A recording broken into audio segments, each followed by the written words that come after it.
దినాన అపోస్తలుల కార్యాల గ్రంథం నుండి 2వ అధ్యాయాన్ని మనం ధ్యానించుకుందామండి. అపోస్తలుల కార్యముల గ్రంథం 2వ అధ్యాయం. అపోస్తలుల కార్యముల గ్రంథం 2వ అధ్యాయంలో మనకి సంఘ స్థాపన, సంఘ ప్రారంభం లేదా సంఘం యొక్క ఆవిర్భావం కనిపిస్తూ ఉందండి.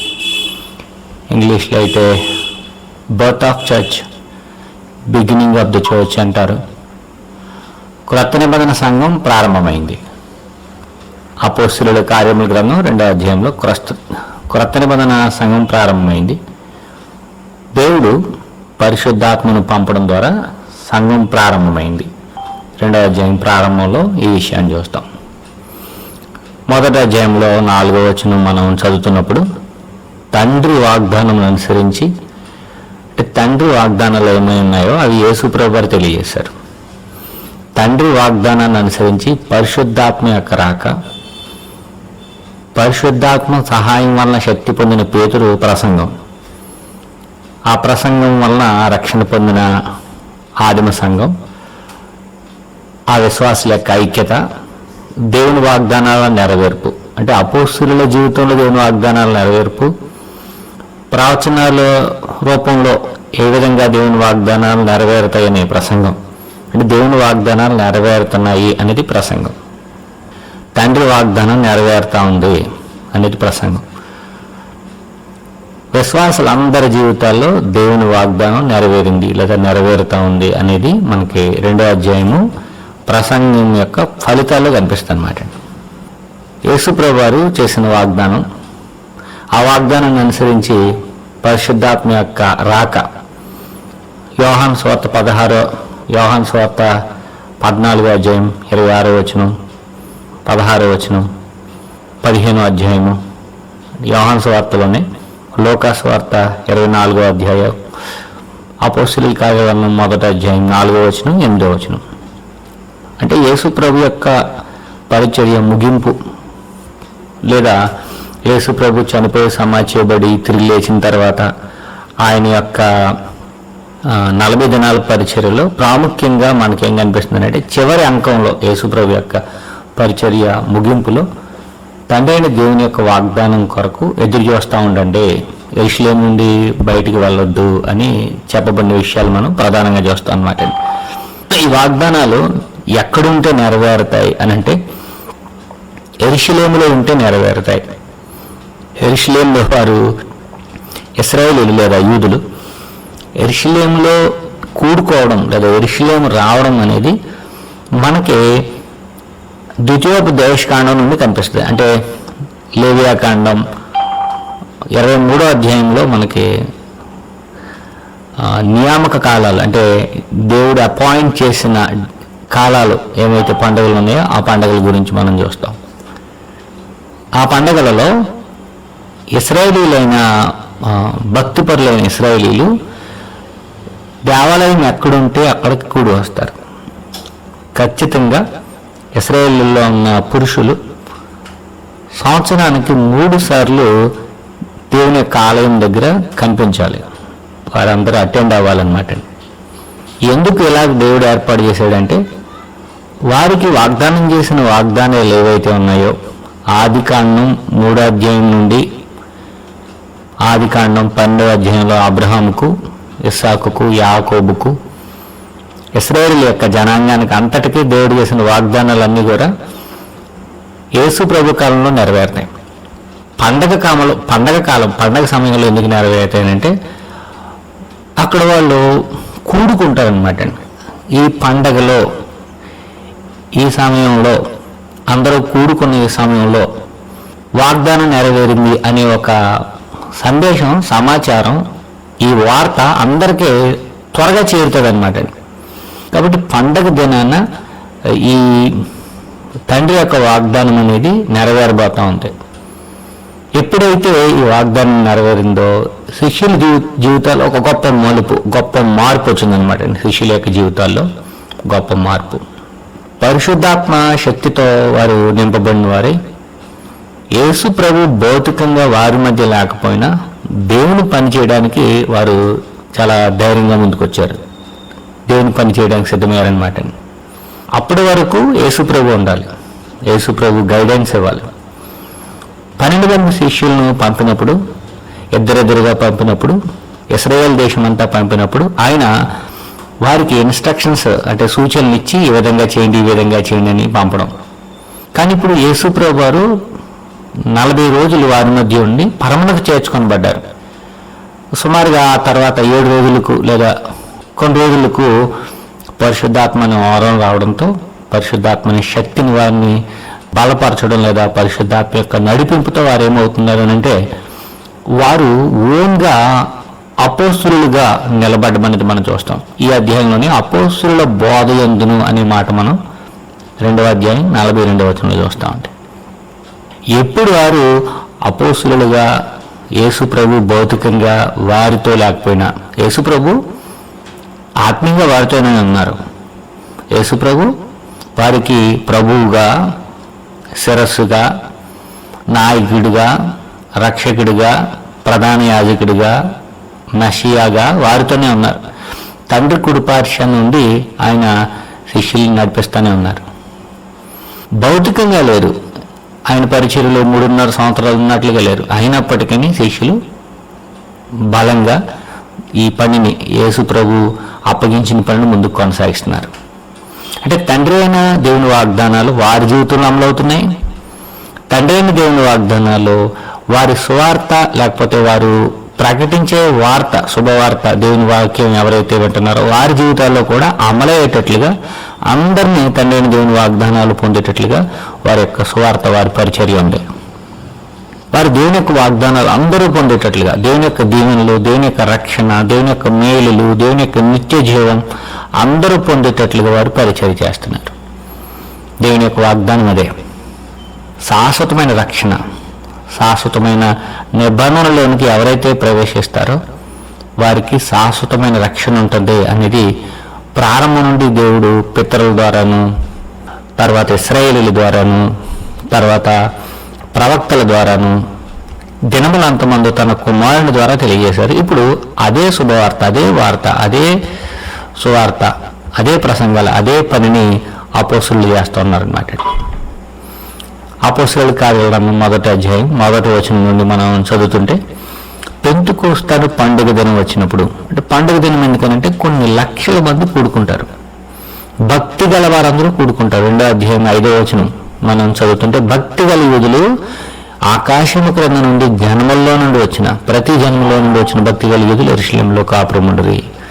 పెంతెకొస్తు పండుగ దినం వచ్చిందంటే అందరూ ఒకచోట కూడి ఉంటారనమాట. అందరికీ ఒకేసారి, ప్రపంచమంతా ఉన్న విశ్వాసులందరికీ, ప్రపంచమంతా ఉన్న దేవుని పిల్లలందరికీ, పాత నిబంధన సంబంధులందరికీ, లేదా పాత నిబంధన దేవుని, పాత నిబంధన సంబంధులైన ప్రజల్ని ప్రేమించే కొన్నేళ్ళు లాంటి అందులకు ఈ స్వార్థ ఒకసారి చేరిపోద్ది అనమాట. అందరూ ఒక్కచోట కూడి ఉండేటట్లుగా దేవుని యొక్క ప్రణాళిక ఉంది. వారు కూడి ఉన్నప్పుడు, పెంతెకొస్తు పండుగ దినాన, అప్పుడు అంటే వారు కూడి ఉన్నప్పుడు అంటే వాళ్ళు మేడగదిలో ఎదురు చూస్తూ ఉన్నారు. యేసు ప్రభువు చెప్పినట్లు యెరూషలేము నుండి వెళ్ళొద్దంటే మేడగదిలో ఉన్నారు. వాళ్ళు మేడగదిలోనే వారు పస్కా భోజనం చేశారు. మేడగదిలోనే యేసు ప్రభు 40 దినాల పరిచర్య తర్వాత వారు దేవుని యొక్క వాగ్దానం కొరకు ఎదురు చూస్తూ ఉన్నారు. బలమైన గాలి అంటే ఒక ధ్వని, వేగంగా వీచే బలమైన గాలి అంటే ఒక ధ్వని ఆకాశం నుండి అకస్మాత్తుగా వారు కూర్చుని ఇల్లంతా నిండింది. ఇల్లంతా మనం వేసుకుంటే ఎలాగైతే నిండిపోద్దో, చల్లని గాలితో నిండిపోద్దు, బలమైన గాలి వంటి ఒక ధ్వని వారు కూడి ఉన్న ఇల్లంతా నిండింది అనమాట. దేవుని యొక్క ఆత్మ ద్వారా వారు బాప్తిసం పొందుతారు అని 1వ అధ్యాయం 5వ వచనం ఇక్కడ నెరవేరుతుంది అనమాట అండి. అగ్ని జ్వాలల వంటి నాలుకలు విభాగింపబడినట్టుగా వారికి కనబడి వారిలో ఒక్కొక్కరి మీద వ్రాలగా వాళ్ళు చూశారనమాట అండి.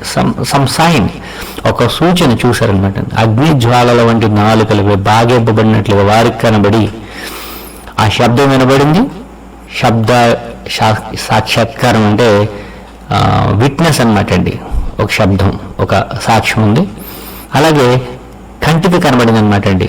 కళ్ళకు కూడా ఒక సాక్ష్యం, ఒక సాక్షాత్కారాన్ని దేవుడు ఉంచాడు అనమాట అండి. విజిబుల్ విట్నెస్ ఉంది. అలాగే సౌండ్ అనమాట అండి, సౌండ్ కూడా ఒక విట్నెస్గా దేవుడు ఉంచారు. చూడని వారు విన్నారు, కొందరు విన్నారు, చూశారు, రెండు జరిగాయి. వారిలో ఒక్కొక్కరి మీద రాలుగా అందరూ అంటే అపొస్తలులు అందరూ పరిశుద్ధాత్మతో నిండిన వారై ఆత్మ వారికి వాక్శక్తిని గ్రహించిన కొలది అన్య భాషలతో మాట్లాడసాగారు. ఎందుకు అన్య భాషలతో మాట్లాడారంటే అక్కడ ఆకాశం క్రింద ఉండు భక్తి యూదులు యెరూషలేములో కాపురం ఉన్నారు అని మనం చదువుకున్నాం. ప్రతి జనములో నుండి వచ్చిన భక్తి యూదులు అన్నాడు 5వ వచనంలో. ఆ జనాల గురించి మనం 9వ వచనం నుండి చదువుతాం. పార్తీలు అంటే భారతీయ భాష మాట్లాడేవారు కానీ ప్రాంతంలో ఉండేవారు కానీ, మాదీయ భాష మాట్లాడేవారు కానీ ప్రాంతంలో ఉండేవారు కానీ, ఎలామీలు, మెసొపొతేమియా, యూదయ, కపతోకియా, పొంతు, ఆసియా అంటే అన్ని ప్రాంతాల వారు ఆయా భాషల్లో ఇంకా అలవాటు అయిపోయిన వారు ఎవరైతే ఉన్నారో వాళ్ళందరూ కూడా వారందరికీ తమ తమ దేశపు భాషతో వీళ్ళు మాట్లాడుతున్నారనమాట అండి. 6వ వచనం. ఈ శబ్దం కలగగా జనులు గుంపులు గుంపులుగా కూడి వచ్చి, శబ్దం కలగగా ఇంకా అందరూ గుంపులు చూసేవారు చూశారు, శబ్దం వినేవారు విన్నారు. ఏంటి శబ్దం అని అందరూ గుంపులుగా కూడి వచ్చారనమాట. అంటే ఒక గొప్ప కార్యం జరగబోతోంది, దేవుడు ఒక గొప్ప కార్యాన్ని ప్రారంభించాడు అనే విషయం అందరికీ తెలిసేటట్లుగా దేవుడు ఒక సూచన, ఒక సూచక క్రియ, ఒక సూచన దేవుడు జరిగించాడు అనమాట. ఒక అద్భుతం, మహత్కార్యం జరిగించాడు అనమాట. ఒక సూపర్ న్యాచురల్, అసాధారణమైన ఒక శబ్దం, అసాధారణమైన ఒక క్రియ అక్కడ జరగగానే అందరూ ఆకర్షితులయ్యారనమాట.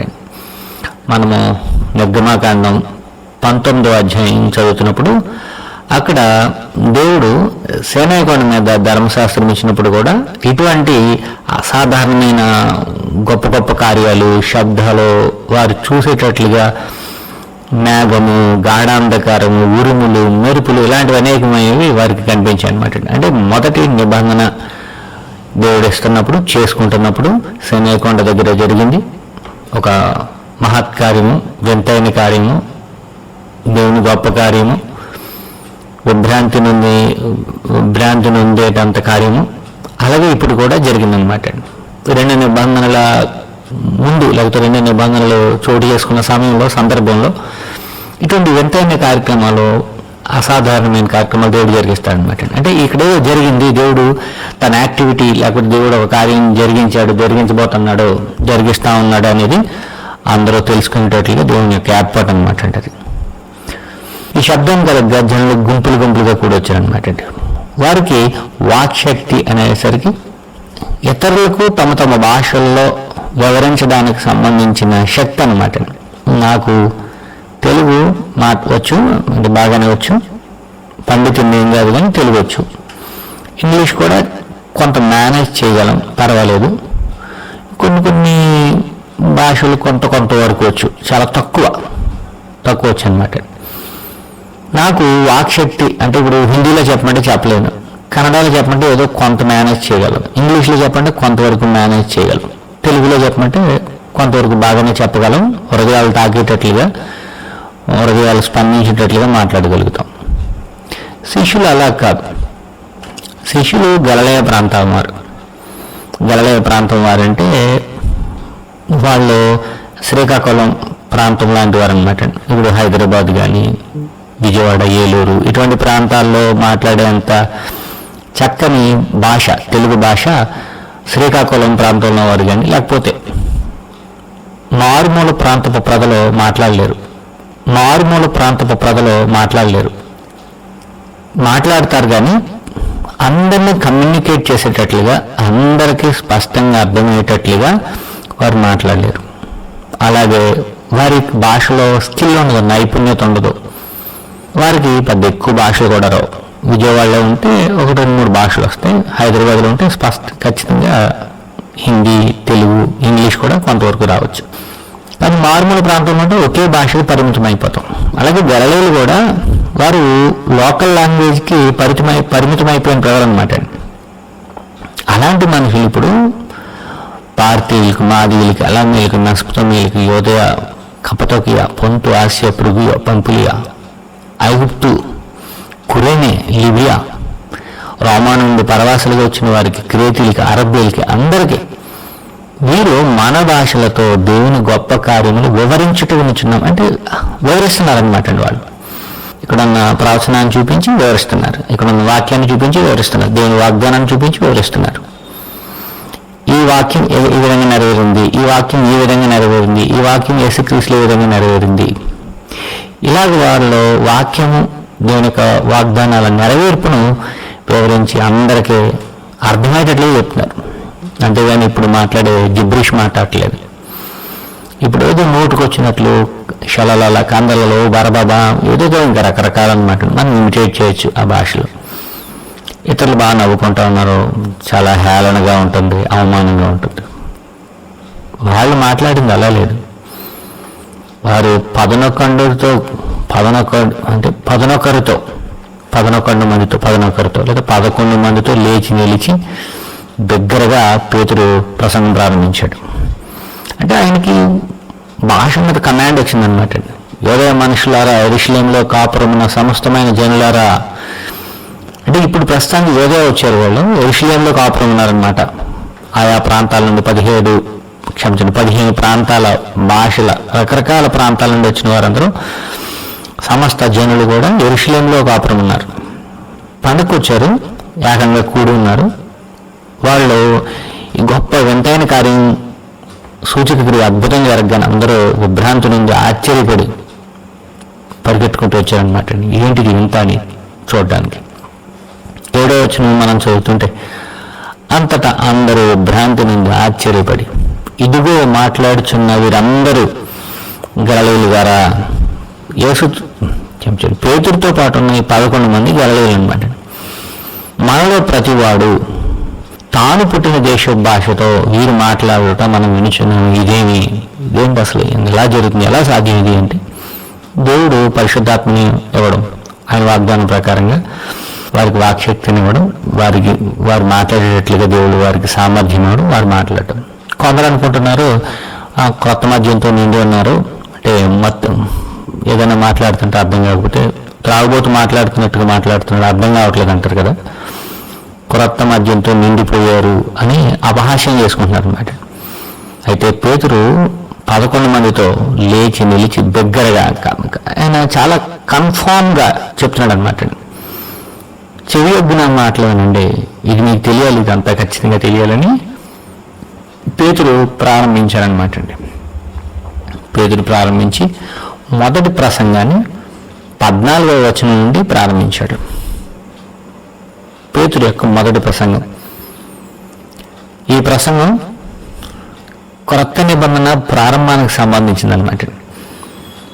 దేవుడు యేసు ప్రభు వారికి అప్పగించిన ఈ రాజ్యపు తాళపు చెవులు ఏవైతే ఉన్నాయో వాటిని పేతురుకి అప్పగించాడు. మత్తయి సువార్త 16వ అధ్యాయం 16 నుండి 18 వచనాలు మనం చదువుతుంటే, మరియు నీవు పేతురు ఈ బండి మీద నా సంఘమును కట్టుదును, కట్టేటప్పుడు పాతాళ లోక ద్వారములు దాని ఎదుట నిలువునారు. ఇప్పుడు నువ్వేం చేస్తావు అంటే తాళాలు ఓపెన్ చేస్తావు అనమాట. అంటే నువ్వు నీకు అప్పగింపబడిన పనిని నువ్వు ప్రారంభిస్తావు, సంఘం ప్రారంభం అవుతుంది. మొదటి ప్రసంగం ద్వారా నువ్వు రాజ్యాన్ని ఓపెన్ చేస్తావు, డోర్స్ ఓపెన్ చేస్తావు. తాళం తీసినా అంటే మనం ఓపెన్ చేస్తాం అన్నమాట, డోర్ ఓపెన్ చేస్తాం. రాజ్యపు తాళపు చెవులు, లేకపోతే పరలోక రాజ్యపు తాళపు చెవులు, మొదటి సువార్త ప్రసంగం ప్రారంభమైందనమాట. అప్పటి వరకు బంధింపబడిన ప్రజలు ఎప్పుడైతే డోర్ ఓపెన్ అయిందో లోపలికి ప్రవేశిస్తారనమాట పేతురు యొక్క ప్రసంగం ద్వారా. కాబట్టి పేతురు పరిశుద్ధాత్మతో నింపబడిన వాడే ప్రకటిస్తూ ఉన్నాడు మొదటి సువార్త ప్రసంగం. పెంతెకొస్తు పండగ దినాన ఇది ప్రారంభమైందనమాట. 11 మందితో లేచి నిలిచి, ఇది మీకు తెలియగాక. ఏం తెలియాలి మీకు అని అంటే, మీరు ఊహించినట్టు మేము మత్తులం కాదు. వాళ్ళందరూ ఊహించుకుంటున్నారనమాట. వాళ్ళ యొక్క అసంప్షన్ ఏంటంటే వీళ్ళు క్రొత్త మద్యంతో నిండి ఉన్నారు. ఇది క్రొత్త మద్యం, నోటుకు వచ్చినట్టు మాట్లాడుతున్నాడు.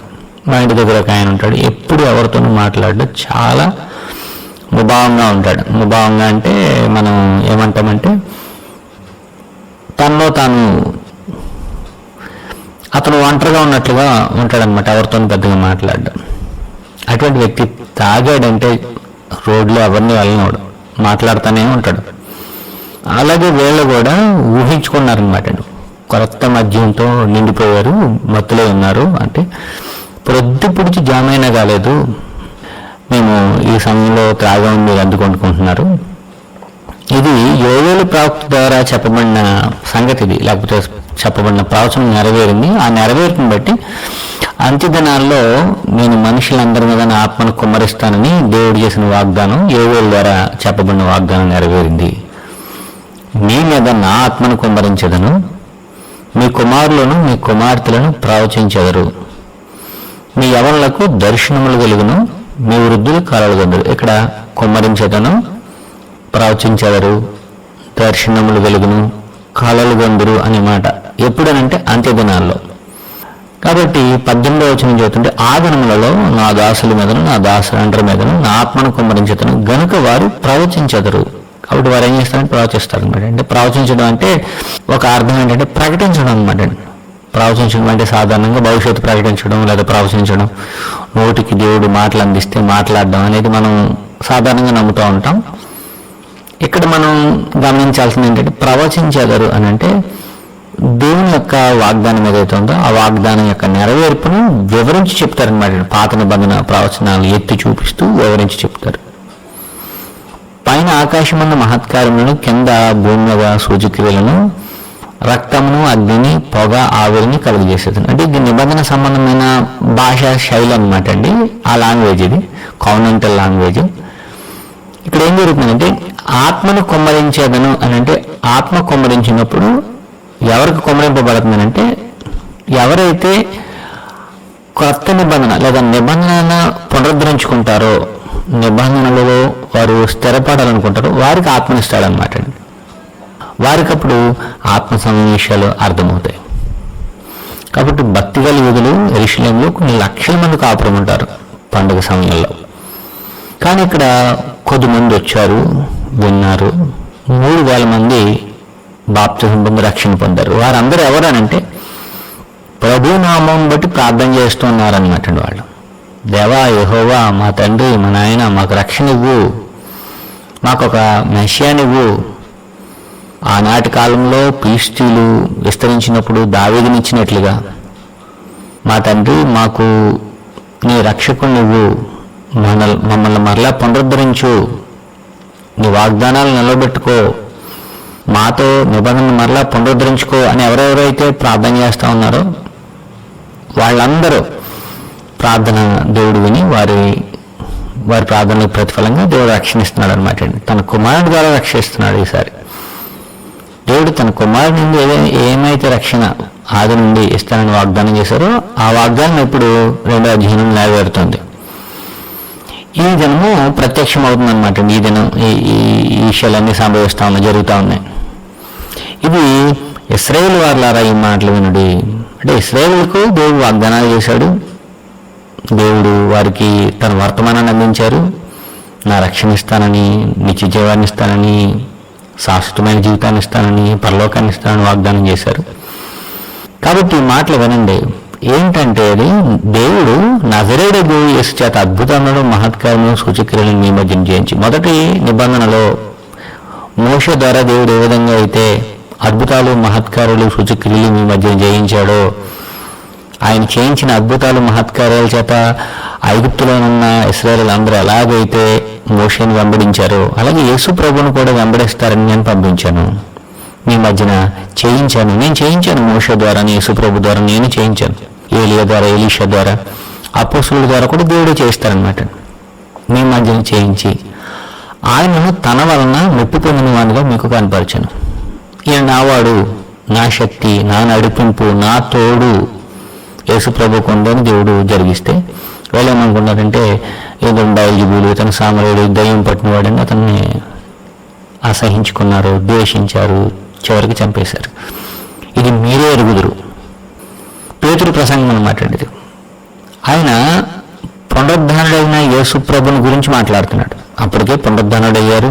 ఆయన గురించిన విషయాలు యెరూషలేము ప్రాంతంలో చాలామందికి తెలుసు. ఎందుకంటే ఈ పెంతెకొస్తు పండుగ దినానికి ఒక 50 దినాల ముందుగానే యేసు ప్రభు వారు సిలువేయబడ్డారు. ఆయన 40 దినాలు మరణం నుండి మరణాన్ని జయించి దేవుడు ఆయన మృతుల్లోండి లేపడం ద్వారా ఒక ఘనమైన కార్యాన్ని, గొప్ప కార్యాన్ని దేవుడు జరిగించడం ద్వారా ఆయన వారి మధ్య అంటే ఇశ్రాయేలు అందరి మధ్య మనం గడిచిన వారం చదువుకున్న కానీ కొందరు స్త్రీలకు కనబడ్డారు, అపోస్తలులకు కనబడ్డారు, 500 మందికి ఒకసారి కనబడ్డారు, పౌలుకు ప్రత్యక్షమయ్యారు ఆయన. ఇలాగ అనేక మందికి ఆయన సాక్షాత్కారం అంటే తన గురించి ఆయన నేను సజీవుడని కనపరుచుకున్నారు. మీరు ఆయన్ని చంపేశారు. దేవుడు నిశ్చయించిన సంకల్పం ఆయన భవిష్యత్తు జ్ఞానం అనుసరించి అప్పగింపబడి నేను మీరు దుష్టుల చేత సిలువ వేయించి చంపితిరి.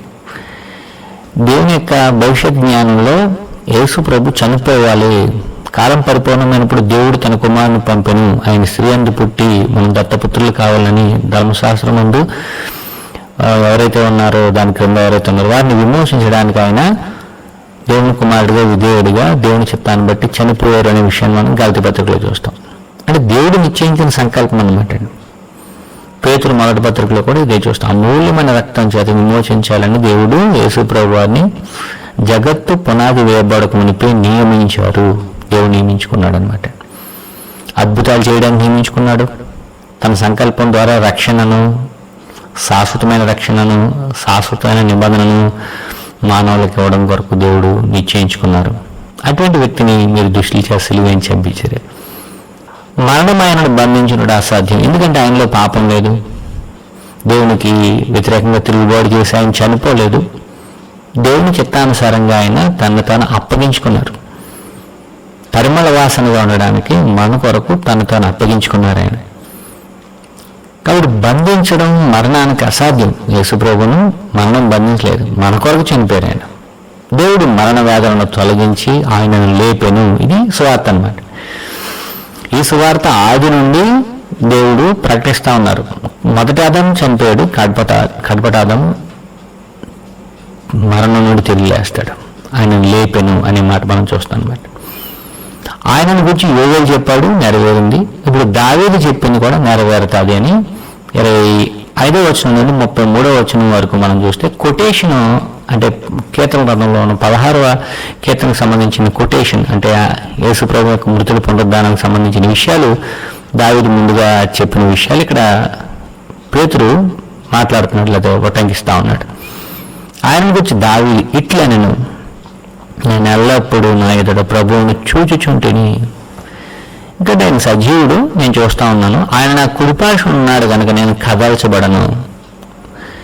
ఆయన కదల్చబడని స్థితిలో, ఉన్నతమైన స్థితిలో స్థిరుడిగా ఉన్నాడు అనమాట. ఎందుకంటే ఆయన చనిపోయి సమాచారపడి తిరిగి లేచాడు. దేవుడు ఆయన మృతుల నుండి లేపారు. మనం ప్రకటన గ్రంథం 1వ అధ్యాయం 18వ వచనంలో కూడా చూస్తాం. మృతుడనైతిని కానీ ఇదిగో యుగములు సజీవుడనై ఉన్నాను అనే మాట మనం చదువుతాం అనమాట. కాబట్టి మూల పురుషుడు దావీదు ఈయన గురించి ధారాళంగా చెప్పాడు. అతడు చనిపోయి సమాధి చేయబడను, నేటి వరకు ఆయన సమాధి ఇశ్రాయేలు మధ్య ఉంది. అతడు ప్రవక్త అన్నాడు కాబట్టి అతని గర్భంలో నుండి అతని సింహాసనం మీద కొన్ని కూర్చుండబెట్టుదును అనే మాట జ్ఞాపకం చేశాడు అనమాట. అబ్రహాము దేవుడు వాగ్దానం చేశాడు. తర్వాత డేవిడ్కి కావనెంటల్కి సంబంధించిన వాగ్దానం ఏదైనా ఉందంటే సింహాసనం మీద కూర్చుని పరిపాలన చేసే గొప్ప వాగ్దానం, ప్రవచనం దేవుడు దావీదుతో చేసుకున్నాడు అనమాట. దేవుడు దావీదుతో వాగ్దానం చేశాడు. ఆ వాగ్దానం నెరవేరింది అంటున్నాడు. యోవేలు ప్రవచనం ద్వారా కృత నిబంధన ప్రారంభమైందని, దేవుడు నిబంధనను పునరుద్ధరించుకున్నాడని, తర్వాత దేవుడు యేసు ప్రభు ద్వారా అద్భుతాలు, స్వస్థతలు, మహత్కార్యాలు చేయించి క్రొత్త నిబంధనకు నాంది పలికాడని, ఆయన అందరి వల్ల చనిపోయిన వాడు కాదు, పాపం చేసిన వాడు కాదు, మరణం ఆయన బంధించలేకపోయింది, దేవుడు ఆయన్ని మృతుల్లో లేపాడు అని, ఆ తర్వాత రాజ్యానికి సంబంధించి ఒక ప్రత్యేకమైన వాగ్దానాన్ని జ్ఞాపకం చేస్తూ దావీదుకు దేవుడు చేసిన వాగ్దానం. దావీదు వచ్చేంత వరకు కూడా వారు న్యాయాధిపతుల కాలంలో లోకల్ లీడర్స్గా ఉండేవారు. న్యాయాధిపతులు అక్కడక్కడ ఆయా ప్రాంతాల్లో ఆ న్యాయాధిపతుల నాయకుల సమక్షంలో వాళ్ళు ఆయా ట్రైబల్గా అంటే ఆ జాతులుగా వారు ఉండేవారు. ఇశ్రాయేలు జాతిలో ఆయా జాతులు అలాగా దేవుని నమ్ముకుంటూ ఉండేవారు. కానీ ఒక రాజ్యంగా, ఒక గొప్ప రాజ్యంగా సైన్యము, రాజధాని, దేవాలయం ఇవన్నీ దావీదు కాలంలోని వారికి ఏర్పడ్డాయి. దేవాలయం ఏర్పడిందంటే దావీదు ఏర్పాటు చేసిన ఆ ప్లేస్లోనే ఆ సాధనాలు, ఆ సామాగ్రి అంతటా ఉపయోగించుకుని సొలొమోను కట్టాడు. కాబట్టి ఒక రూపం, రాజ్యానికి సంబంధించిన ఒక ప్రత్యేకమైన రూపం అనేది దావీదు కాలంలో వచ్చింది. అతని గర్భంలో నుండి అతని సింహాసనం మీద ఒకరిని కూర్చుండబెట్టుదును అని దేవుడు అనమాట అండి ఇవన్నీ జరిగిస్తూ ఉంది. దావీదుకు వాగ్దానం చేసింది, యేసుప్రభు మృతుల్లో నుండి లేపింది, తన వాగ్దానాలు నెరవేర్చుకుంటుంది. అంటే దేవుడు నమ్మదగిన దేవుడు, తన వాగ్దానాలు నెరవేర్చుకుంటే. గాడ్ నెవర్ ఫెయిల్స్ అనమాట. దేవుడు ఎప్పుడు ఫెయిల్ అవడు. దావీదు ముందుగా తెలుసుకుని ఆయన పునరుద్ధానం గురించి చెప్పాడనమాట అండి. 32వ వచనంలో, ఈ యేసుని దేవుడు లేపను, దీనికి మేమందరము సాక్షులు. ఎందుకంటే యేసు ప్రభుని దేవుడు పాతాళంలో విడవలేదు. అనేకులు విడవబడి ఉండొచ్చు, కానీ యేసు ప్రభు విడవబడలేదు. ఎందుకంటే ఆయన పాపం లేదు ఆయనలో, మరణం ఆయన బంధించలేదు. ఎందుకంటే no sin, no guilt, no death ఏమీ లేవన్నమాట. ఆయన శోధన జయించిన గొప్ప వ్యక్తి. కాబట్టి అటువంటి ఒక గొప్ప విమోచకుని దేవుడు ఏర్పాటు చేసుకుని ఆయన ద్వారా నూతన నిబంధన చేసుకున్నాడు. ఆయన మరణాన్ని జయించాడు, మనమందరం మరణం జయించడానికి. దీనికి మేమందరము సాక్షులమని ప్రత్యక్ష సాక్షులుగా ఉన్న అపోస్తులు చెప్తున్నారనమాట అండి. కాగా ఆయన దేవుని కుడి పార్శ్వం మీకు హెచ్చింపబడి, వాళ్ళు చూస్తుండగా ఆయన పరలోకానికి ఆరోహణం అయిపోయాడు యేసుప్రభు. ఎక్కడికనంటే దేవుని కుడి పార్శ్వానికి హెచ్చింపబడ్డారు. పరలోకపు దేవుని యొక్క కుడి పార్శ్వాన్ని ఆయన హెచ్చింపబడినవాడు. పరలోకంలో ఉన్న దూతల మీద, అధికారుల మీద, అధిపతుల మీద, పరలోకమందు, భూమి మీద, పాతాళంలో అన్నిటి మీద కూడా దేవుడు ఆయన హెచ్చించారనమాట, అధికారిగా చేశారు. పరిశుద్ధాత్మను గురించిన వాగ్దానము తండ్రి వలన పొంది మీరు చూచు వినుచున్న దీన్ని కుమ్మరించి ఉన్నాడు. పరిశుద్ధాత్మ గురించిన వాగ్దానం తండ్రి చేసిన వాగ్దానం అన్నమాట. ఆ వాగ్దానాన్ని యేసుప్రభు శిష్యులకు చెప్పారు. ఆదిమ సంఘం ఆ వాగ్దానం నెరవేర్చబడడం ద్వారా సంఘం ప్రారంభమైంది, సంఘం ఆవిర్భవించింది అనమాట. దావీదు పరలోకానికి ఎక్కిపోలేదంట. అయితే నీవు నా కుడిపార్శ్వము కూర్చొని దేవుడు యేసుప్రభుతో చెప్పిన మాటని ఆయన జ్ఞాపకం చేస్తుంది. ఎందుకంటే ఆయన ప్రవక్త.